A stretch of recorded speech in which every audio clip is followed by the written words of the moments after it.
Hi, my name's Ms.Carlson and I'm a med student here at the hospital.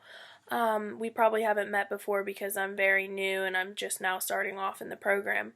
I work closely with Dr. Fieldman. He's a resident here at the hospital, and along with a lot of the other doctors.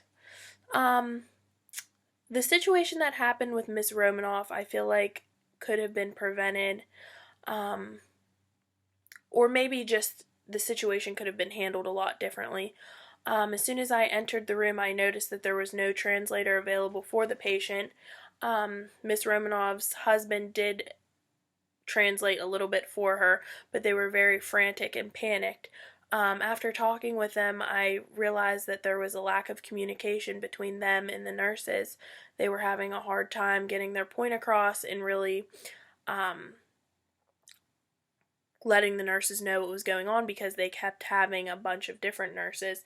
They told me that once they had one nurse, she went to her lunch break, and then they got another one who was there for a short time, who was there to get an IV, and then they got their first nurse back. So it was very difficult for them to stick with one nurse who they were communicating with. It was very it kept shifting, so it was difficult for them. Upon my assessment, I already knew that there was a placental abruption, and I wanted to get this patient to the OR stat. I was confident in making this decision, but I do feel like I was lacking with my resources. I didn't have anybody to reach out to confirm this, and no doctor was available to come in with me. Dr. Fieldman was complaining all day about how he was fatigued and didn't have enough sleep, so I feel like this really impacted my learning for the day and also impacted the experience of Miss Romanov and her husband, which was like kind of sad in a way because that could have been avoided. Trying to think of any other input that I could give.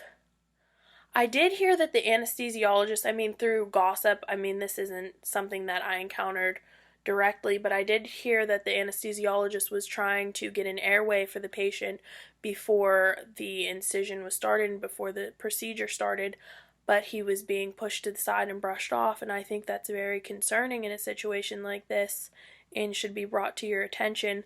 Like I said, this is maybe hearsay, but this is something that I've heard circulating throughout the floor. But yeah, generally I think we could have done better with communication. We could have had a translator for that patient.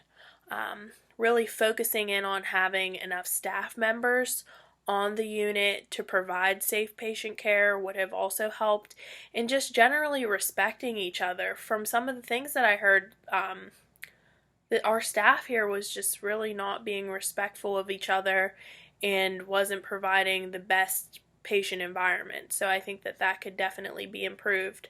As far as my perspective as a medical student, I do feel as if going forward we need to have a pairing of a resident or doctor with one of the students. I don't think it's appropriate for students to make such big decisions like this, because if it was a situation where I wasn't sure, I would have found that it was very difficult to find someone to come in and clarify my assessment. That's all I have. Thanks. Hopefully we can make some improvements.